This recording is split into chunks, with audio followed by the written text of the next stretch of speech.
나눔의 능력이라는 제아의 말씀 함께 나눕니다. 벨기에 수도였던 이제 브레셀, 수도인 브레셀에서 태어난 한 소녀가 있었습니다. 근데 6살 때 아버지가 집을 나가면서 가정 형편이 너무 어려워졌어요. 그래서 가난한 형편에서 홀어머니와 살게 되었는데, 양식이 없으니까 옛날 어르신들도 그렇게 많이 하셨는데 물로 배를 채웠습니다. 그러다 영양실조에 걸리면서 이제 모녀가 쓰러졌는데, 이제 죽게 될 상황에서 이웃에 의해서 발견이 됩니다. 그래서 살아나게 됩니다. 근데 그 무렵에 이 모녀에게 이제 2차 세계대전이 터지게 되면서 설상가상으로 완전 죽음에 직면하게 됩니다. 그래서 이 꽃의 뿌리를, 이제 튤립 뿌리를 캐서 먹고, 또 벌레를 잡아먹기도 하고 쓰레기통을 뒤져 먹기도 하면서 살아갑니다. 그래서 이제 호흡기에 영구적인 손상을 입게 돼요. 근데 그때에 이제 굶주린 아이들에게 빵을 나눠주는 사역을 감당하는 한 단체가 이 모녀에게 구호 물품을 지원해 주면서 이 모녀가 살아나게 됩니다. 그 단체가 국제연합 아동보호기금, 구호기금, 이제 유니세프라고 알려져 있지요. 그래서 그 소녀가 전해주는 빵과 또 약의 도움을 받아서 고난을 넘어갑니다. 넘어서 네덜란드를 지나서 또 영국을 지나서 미국으로 이민을 와요. 미국에서 성장하면서 이제 연극 배우가 되고, 그 다음에 영화 배우가 되는데요. 1953년에 로마의 휴일에 여자 주연을 맡게 됩니다. 엄청난 인기를 누리게 되죠. 그 그녀의 이름이 우리가 잘 아는 오드리 캐슬린 러스턴, 그러니까 오드리 헵번입니다. 그의 어르신들 보신 분들 많이 계시겠습니다만, 티파니에서 아침을, 또 사불이나 전쟁과 평화 등에 출연하면서 세계적인 배우가 되지요. 미국에서 이제 예술계에서 주는 4가지 큰 상이 있는데, 아카데미, 에미, 토미, 골든글러브 4개의 상을 석권하면서 정말 전설적인 배우가 됩니다. 그녀의 모든 것, 입는 것, 먹는 것, 살아가는 그 방식이 그 당시에 이제 세계인들의 이제 모델이 될 정도였죠. 근데 오드리 헵번이요, 그렇게 되자마자 바로 전 세계를 향하여서 나누는 일을 행하기 시작합니다. 절망의 늪에서 저를 구해주신 분들을 위해 제가 이제는 섬겨야 할 차례입니다. 1954년부터, 그러니까 그녀가 25살부터 나눔을 시작합니다. 기부 활동을 시작합니다. 1970년에는 본격적인 협력 활동을 했고요. 1980년에는 홍보 대사를 맡아 직접 아프리카로, 아시아로, 또 남미로 가서 필요한 곳을 찾아가서 이 나눔의 봉사를 하지요. 1992년에 소말리아에서 대장암 판정을 받았습니다. 그리고 그 다음 해 1993년에 63세 일기로 소천, 세상을 떠나게 됩니다. 근데 암을 투명하면 가운데도 봉사의 손을 놓지 않았어요. 끝까지 봉사하다가 세상을 떠나게 됩니다. 유니세프가 홈페이지에 남긴 글이, 오드리 헵번은 암으로 세상을 떠나기 직전까지 굶주린 질병으로 죽어가는 전쟁 피해 어린이와 개발도상국 어린이를 도왔습니다. 제1차 세계대전 직후 태어난 그녀 또한 유니세프로부터 식량과 약품을 지원받았던 전쟁 피해자였습니다. 자기가 받은 나눔의 결실을 자기에는 머물지 않고, 자기에만 몰게 하지 않고 그것을 그대로 돌려준 삶이죠. 여러분, 우리가 종종 이 신앙의 성장, 또 신앙의 성숙, 신앙의 성장에 대해서 이야기합니다. 신앙이 성숙하다, 또 신앙이 성장한다라고 말합니다. 그런데 이 성장과 성숙은 신앙의 다른 차원의 변화를 의미합니다. 먼저 신앙의 성숙이라고 하면 우리 신앙생활에 있어서 나와 하나님과의 관계가 깊어지면서 우리 심령의 거룩한 변화가 일어나는 것이죠. 그래서 내 삶에 주님을 담아내면서 분노할 수 있지만 인내하게 되고, 자랑할 수 있지만 겸손하게 됩니다. 내가 포기할 수 있지만 지속하게 되고, 슬퍼할 수 있지만 그것을 극복할 수 있게 됩니다. 그것이 우리 신앙의 성숙함입니다. 근데 신앙의 성장이라고 하면 우리 신앙생활에 있어서 나와 다른 사람, 나와 타자, 이웃, 주변에 있는 사람들을 향한 그 생활에 있어서 실제적인 변화를 말합니다. 실제적인 나의 삶에서 변화가 일어나는 겁니다. 아기가 성장한다고 하죠. 아기가 성장하면 젖먹이는 어머니를 보면서 자라나다가 아버지에게로 이제 시야가 확장됩니다. 그 다음에 이제 형제자매의 벽을 넘어서게 되고요. 학교 생활, 직장 생활, 사회 생활을 하게 되면서 관계의 폭이 넓어집니다. 그래서 장성했다. 성장이 다 이르게 되면 세상의 모든 것에 반응할 수 있고 그것에 응답할 수 있는 어른이 되는 겁니다. 그래서 우리는 장성했다고 말합니다. 그래서 이제 신앙의 성숙이라고 하면 내향적인, 그 내 안으로 더 깊어짐을 의미한다면 신앙의 성장이라고 하면 외향적인, 더 넓어진 신앙의 영역이 더 확장되는 것을 말하는 겁니다. 그 신앙이 성장한다는 것은 내 신앙, 자기의 신앙이 다 있는 미치는 그 영역이 좁아지지 않고 점점 넓어진다는 겁니다. 그래서 성장하는 사람에게는 계속 넓어짐이 있습니다. 저는 나 자신의 삶, 그래봤자 내 자녀, 내 식구, 내 가정만 살피다가 신앙이 성장하면 내 주변을 보게 되지요. 그리고 우리 교우를 보게 됩니다. 또 우리 감사하는 교회를 보게 됩니다.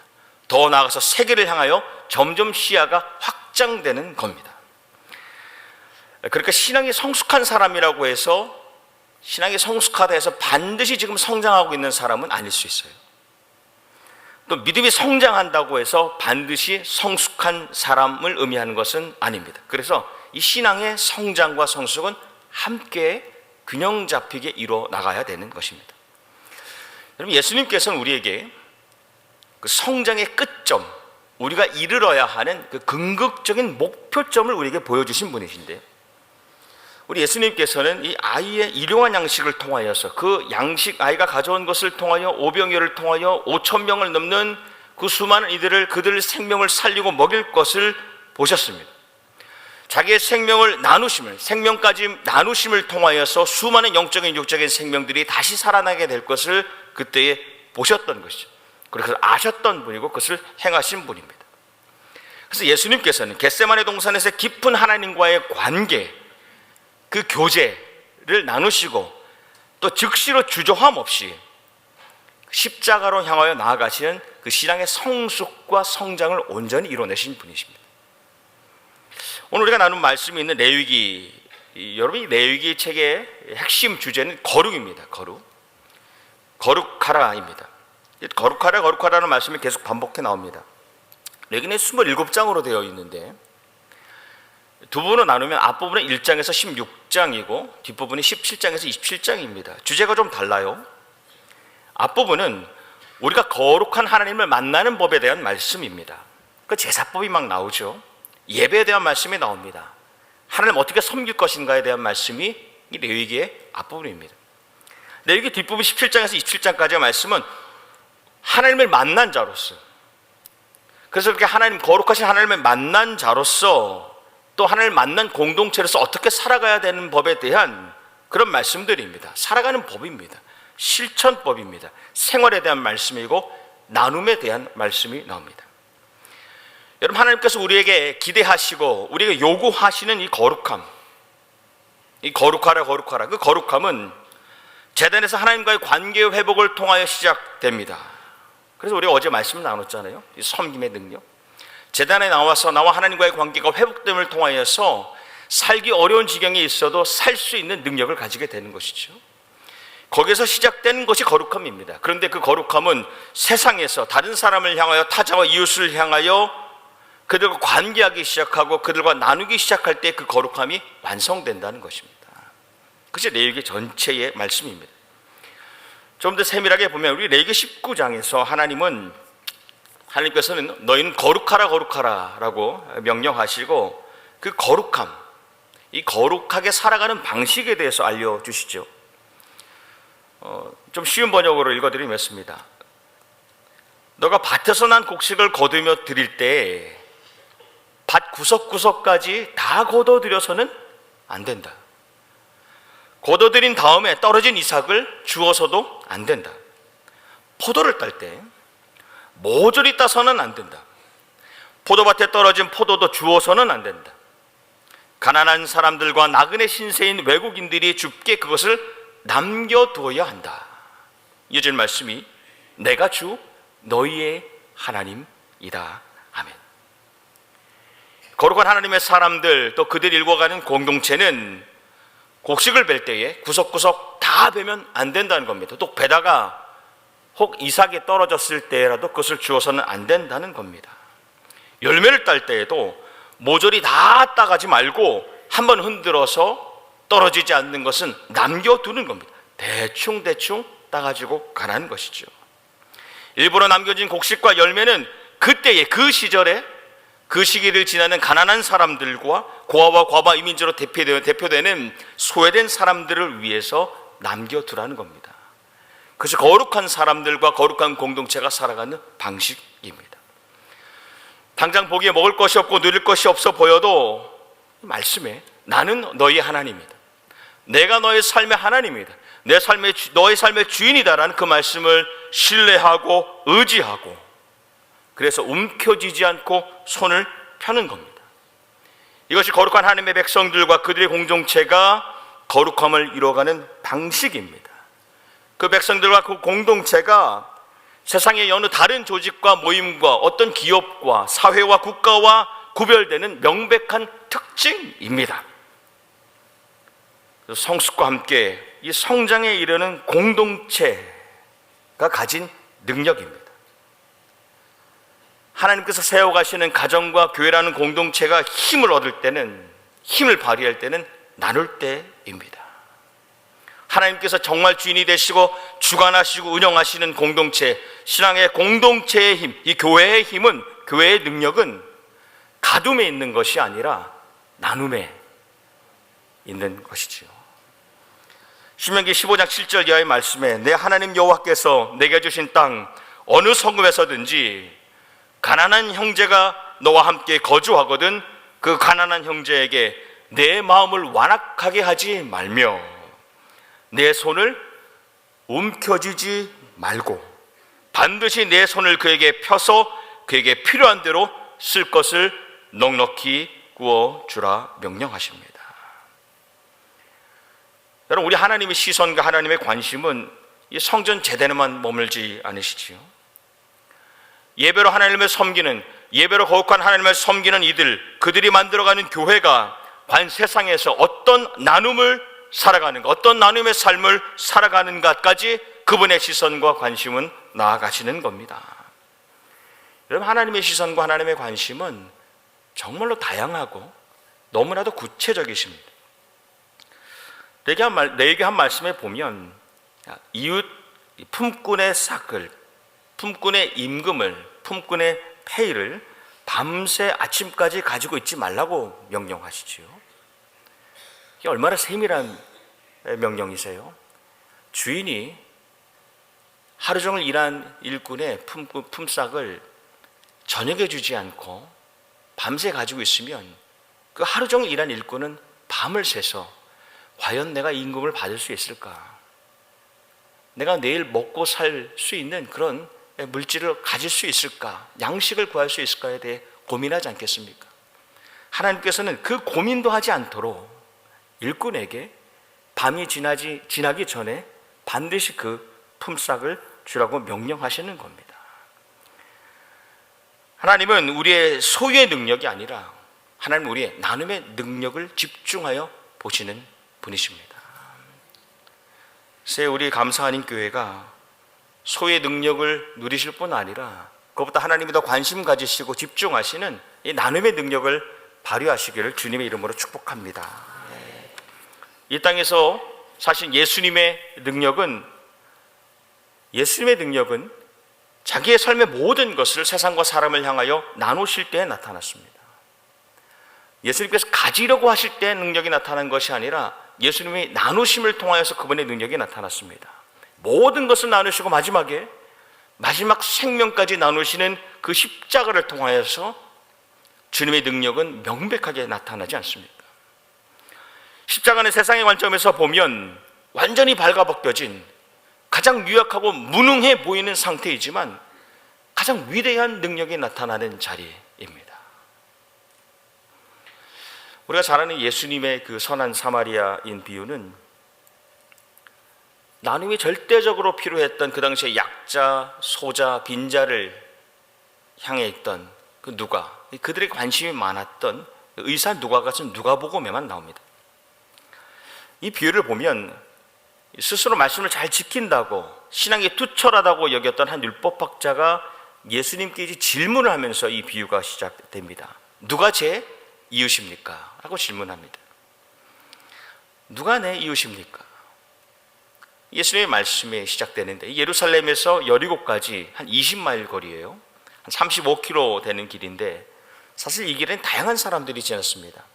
그 가운데는 여리고로 출근하는, 여리고 성전으로 출근하는 제사장들과 레위인들이 지났습니다. 그런데 그 길에 한 사람이 강도를 만나서 누워 있는 것이죠. 생명을 살려야 할 의무까지는 아니더라도, 생명을 살려야 할 의무까지는 아니더라도 그 사람의 생사를 확인해야 될 의무가 있었던 제사장도 말씀해 보니까 피하여 지나가고, 피하여 지나가고, 율법을 준수하는 거룩한 백성의 본을 보여야 되는 레위인들 역시도 말씀해 보니 피하여 지나가고입니다. 제사장도 레위인도 나름의 이웃이 있었습니다. 그 이웃은 같은 성전에서 일하는 동료들, 나와 비슷한 문화와 비슷한 환경과 비슷한 의식을 가지고 살아가는 주변의 유대인들, 그들만이 그들이 정한 이웃이었죠. 하지만 예수님께서는 여기에서 이웃이라고 하실 때에 그 이웃은 사마리아인인데 말씀해 보니까 그가 달랐던 점은 가까이 다가가서입니다.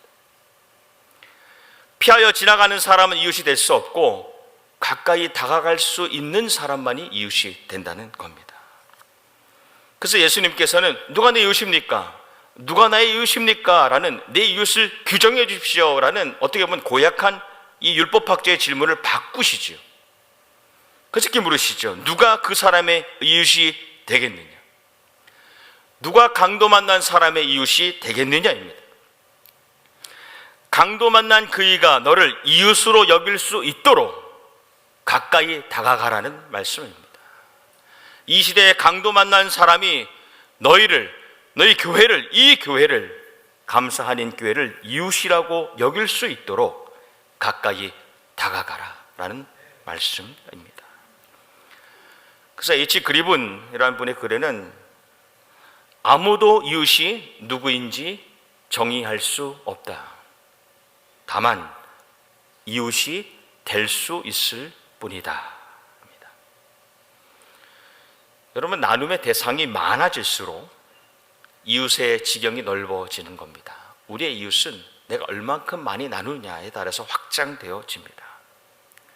저는 2024년 새해를 여는 우리 감사하는 교회에 우리의 나눔이 더 많아짐으로 우리 교회의 이웃이 더 넓어지길 주님의 이름으로 축복합니다. 초대교회가 급성장을 했죠. 예루살렘 초대교회가 급성장하게 됩니다. 사도행전 2장 말씀에 보면 초대교회 모습이 나오는데 강조되는 말씀이 나눠주며입니다. 통용하고 나눠주며. 교회가 나눠줄 때에 하나님을 찬미하게 되고 온 백성에게서 칭송을 받았다고 하는데, 여러분, 이 온 백성은 그 당시 크리스찬들만을 말하는 것이 아닙니다. 유대인들만을 말하는 것이 아닙니다. 여기서 온 백성은 모든 이방인들과 그 지역에 있었던 하나님을 알지 못하는 사람들을 포함하는 말씀입니다. 초대교회가 나누기 시작할 때 하나님을 찬양하기 시작하였고 하나님을 알지 못하는 사람들까지도 교회가 칭찬을 받았다는 것이죠. 그 다음 이어지는 말씀이 구원받는 사람을 날마다 더하게 하시니라. 저는 감사하는 교회가 나눔의 능력을 더 발휘하셔서 온 백성에게 칭송을 받을 뿐 아니라 날마다 구원받는 자를 더하게 하는, 그렇게 성장해가는 교회가 되시기를 주님의 이름으로 축복합니다. 네. 마더 테레사의 책 가운데 가난이라는 책이 있는데요, 아주 짧은 이야기가 거기 담겨 있습니다. 한 가정에 아이가 8이 되는데 먹을 양식이 없어서 며칠 동안 그 가족이 굶고 있었습니다. 한 사람이 찾아왔어요. 수녀님, 이런 가정이 있습니다. 영양실조로 죽어갑니다. 그래서 수녀가 가서 양식을 줬는데 그 어머니가 그 쌀을 받아서 정확히 두 몫으로 나누는 겁니다. 두 몫으로 나누는 겁니다. 그 잠깐 자리를 비우더니 나갔다 왔어요. 그 수녀가 물었습니다. 어디 다녀오세요? 그러니까 어머니가 옆집에 다녀왔습니다. 그 집도 배가 고프거든요. 그 다음 제가 그 글을 인용하겠습니다. 나는 그녀가 쌀을 옆집에 나눠준 것에 대해 그다지 놀라지 않았다. 가난한 사람은 실제로 더 많이 나눌 줄 아니까. 하지만 내가 놀란 것은 그녀가 이웃집이 배가 고프다는 것을 이미 알고 있었다는 것이다. 대개 우리 자신의 고통을 받을 때는 자신의 고통만 생각한다. 다른 사람의 고통에 대해서는 마음 쓸 여유가 없기 때문이다. 제가 듣고 또 제가 알고 제가 겪은 바 우리 감사하는 교회는 이 지역은 물론 또 미주를 넘어서서 이 한반도 북녘 땅의 동포를 위해서 나눔의 사역, 생명 살림의 사역을 크게 감당하는 대표적인 교회입니다. 무엇이 나의 또 우리 교회의 성장을 가능하게 하는가? 무엇이 이 시대의 교회의 영적인 성숙함과 더불어서 성장, 지속적인 성장을 이끄는 능력을 주는가? 무엇이 그 능력이 될 것인가? 나눌 수 있는 능력입니다. 나눌 수 있는 능력. 저는 새해 감사하는 교회가 그 나눔의 실력을 더 많이 발휘하셔서 그 이웃의 지경을 넓히고 수많은 영혼과 또 수많은 생명을 살리는 교회로 우뚝 서시기를 주님의 이름으로 축원합니다. 아멘.